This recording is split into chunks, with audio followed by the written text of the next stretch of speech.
안녕하세요.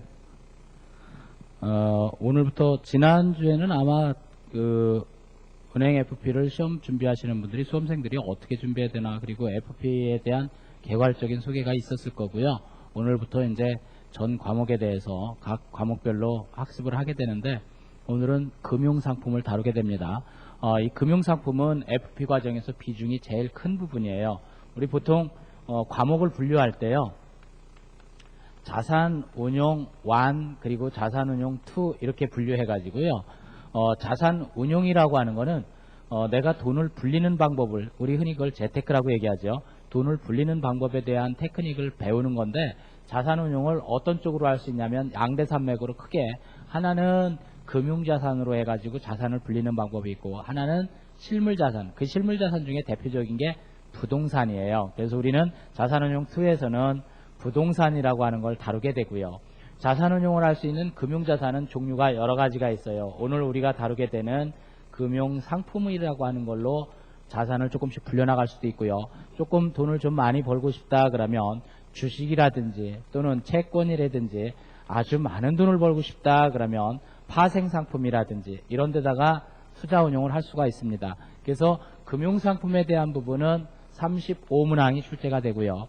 주식 같은 경우 14문제, 채권이 13문제, 파생상품 8문제, 주식, 채권, 파생상품 다 합쳐도 35문제고요. 부동산이 20문제가 출제가 됩니다. 그러면 자산운용이라고 하는 1, 2를 다 합치면 결국 90문항이 출제가 돼요. 그러니까 200점 중에 90점이면 굉장히 큰 부분이죠. 그래서 자산운용에 대한 부분을 잘 다뤄야 되는데, 그 중에서도 금융자산의 운용 파트에서 70점, 70문제가 출제가 되는데, 한 과목으로 볼 때는 비중이 제일 커요. 그래서 이 금융상품은 3일 동안 이 금융상품 전반적인 부분에 대해서 다룰 거고요. 35문항이나 출제가 되니까 비중 있는 부분이다. 그리고 이 금융상품은 교재를 여러분들이 보시면 알겠지만 책이 내용이 굉장히 많습니다. 이 두꺼운 책을 언제 다 보고 이 안에 있는 상품을 하나씩 보다 보면 가입 자격은 어떻고 가입 한도는 어떻고 상품이 어떻고, 그런데 우리나라의 금융기관도 많은데 각 금융기관마다 취급하는 상품을 미주알 고주알 다 그걸 암기하고 그러려면 머리 터질 거예요. 그래서 시험에서 35문제가 출제된다라면 어떤 문제가 출제가 되는지, 어차피 우리가 자격시험을 대비할 때는 이 책에 있는 모든 내용을 다 기억하고 있으면 좋지만, 책을 또 한두 권 공부해야 되는 게 아니라 내용이 많기 때문에 우리가 조금 더 비용을 들이고 시간을 최소로 해가지고 가장 효율적으로 공부하는 방법이 뭐냐면, 시험 문제 나올 법한 것들, 나오는 게 빈도가 높은 것들, 이런 거 위주로 포인트를 맞춰가지고 공부를 하면 유익하겠죠. 그래서 강의는 모든 부분에 대해서 다 다루는 게 아니라 시험 문제가 나오는 거 위주로 해서, 그러니까 어떻게 보면 나머지에 대해서는 여러분들이 스스로 책 읽어보시면 정리가 되는 거고요. 강의에서 다뤄지는 문제를 중심으로 해서 앞으로 학습을 하시면 자격 취득에는 문제가 없겠다라는 얘기죠. 첫 번째 챕터 1에서는요, 총론 이렇게 얘기해요. 그럼 총론에서는 뭐냐면 우리나라의 금융기관이라고 하는 게 체계가 어떤지 먼저 여러분들은 금융기관에 대해서 아셔야 된다라는 얘기예요. 이 금융상품이라고 하는 거는 상품 하나하나에 대한 특징도 알아야 되지만 그 상품들을 취급하고 있는 금융기관을 먼저 분류해 봐야 되겠다라는 얘기예요. 그러면 금융이라고 하는, 금융기관은 금융을 하는 기관을 금융기관이라고 하는데, 금융은 그럼 또 뭐냐? 파이낸스 이렇게 얘기하는데, 이자를 받고, 즉 내가 돈이라고 하는 걸 놓을 때는 항상 이자라고 하는 걸 받아야 돼요. 그래서 이자를 받고 자금을 융통해 주는 것을 금융이라고 합니다.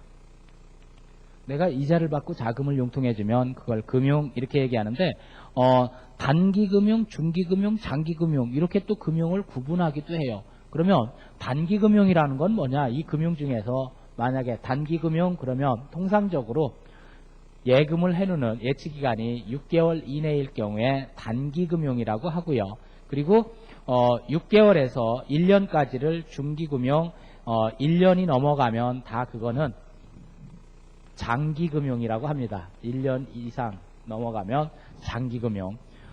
그러면 내가 자금을, 이자를 주면서 자금을 융통해 주는 게 금융이라고 그랬고, 그걸 하는 기관을 금융기관 이렇게 얘기했는데, 이 금융을 하는, 즉 이자를 받고 자금을 융통해주는 수단을 뭐라고 하냐면 금융수단이라고 얘기해요. 그러면 금융을 하는 수단으로 쓰여지는 게 뭐냐? 내가 자금을 무조건 공짜로 빌릴 수는 없어요. 뭔가를 약정을 해주고 차용증을 써주고 빌리든 혹은 채권을 발행하고 주식을 발행하고 자금을 융통하든 방법이 있어야 되는데 그 금융을 하는 수단의 종류는 어떤 것들이 있나 볼게요. 첫 번째는 회사가 채권을 발행하면 그거를 회사채라고 하고요. 그 회사가 예를 들어서 은행에서 사람들한테 자금을 융통할 때는 뭐라고 하냐면 예금증서, 예금통장을 발급해주고 돈을 자기네가 예입을 받아요. 또는 보험회사 같은 데는 보험증권을 끊어줘요. 이 사람이 무슨 보험에 가입해가지고 돈을 납입하고 있다, 이거를 확인해주는 증거로서 보험증권을 끊어주고요.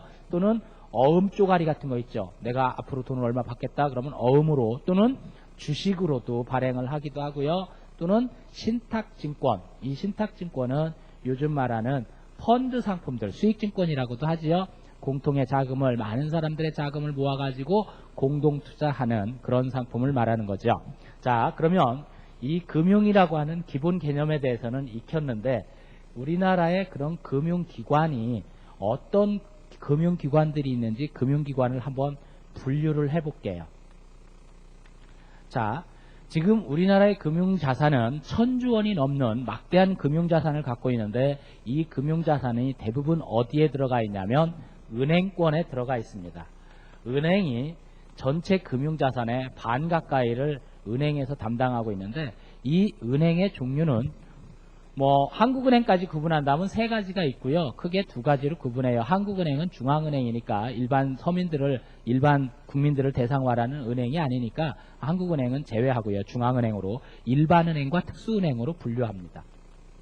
자, 일반은행, 특수은행 이렇게 분류하는데 일반은행 중에서도 어떤 은행들이 있냐면 영업구역을 중심으로 해서 전국을 영업구역으로 하는 은행을 시중은행이라고 하고요. 어떤 특정 지역을 중심으로 해서 영업을 시작하는 은행을 지방은행이라고 합니다.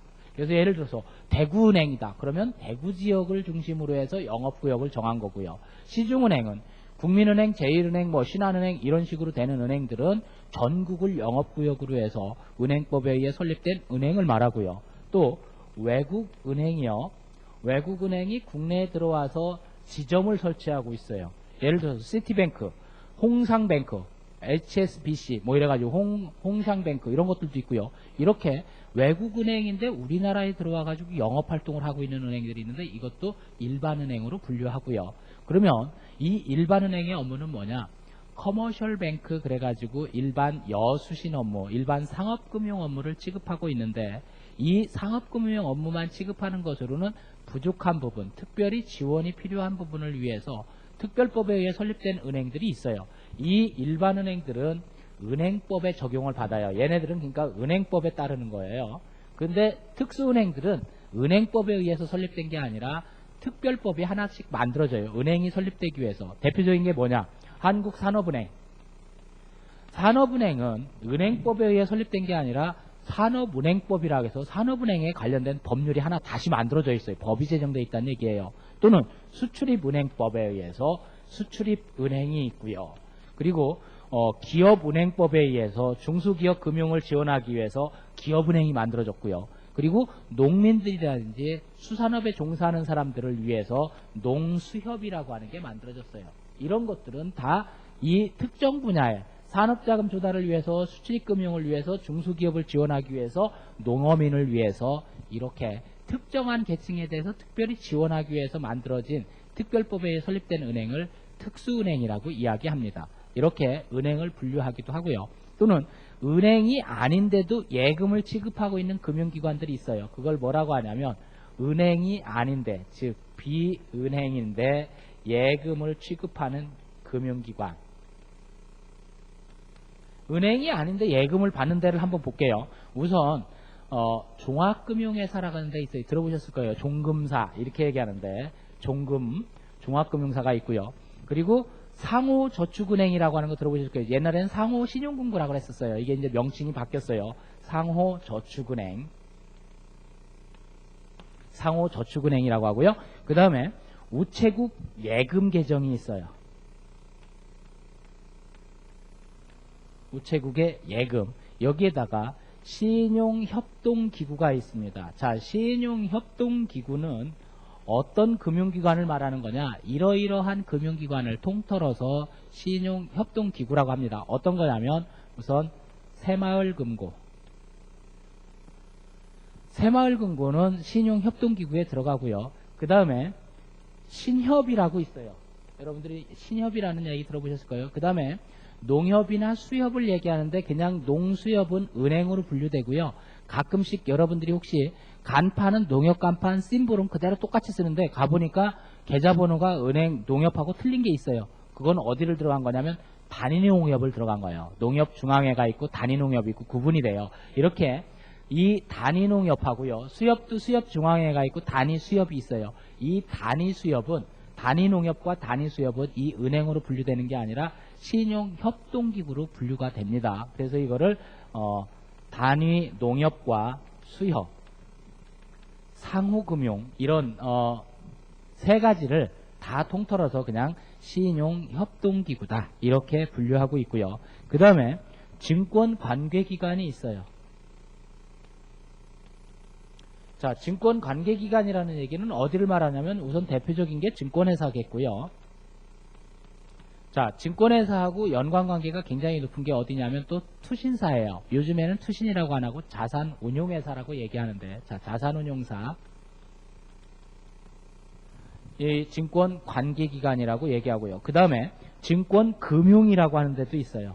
이 증권금융은 어떤 데냐면 우리나라는 증권금융업체는 딱 한 군데밖에 없어요. 한국증권금융주식회사밖에 없는데 증권회사들이 고객들한테 돈을 받으면 이 돈을 어디다 맡겨야 되냐면 다 증권금융에 예치해야 되고요. 이 증권금융이라고 하는 데는 여러 가지 주식이라고 하는 걸 담보로 하는 또는 주식을 받는 인수금융, 주식의 유통금융 또는 주식의 담보금융 같은 것들을 담당하고 있어요. 이걸 증권금융이라고 합니다.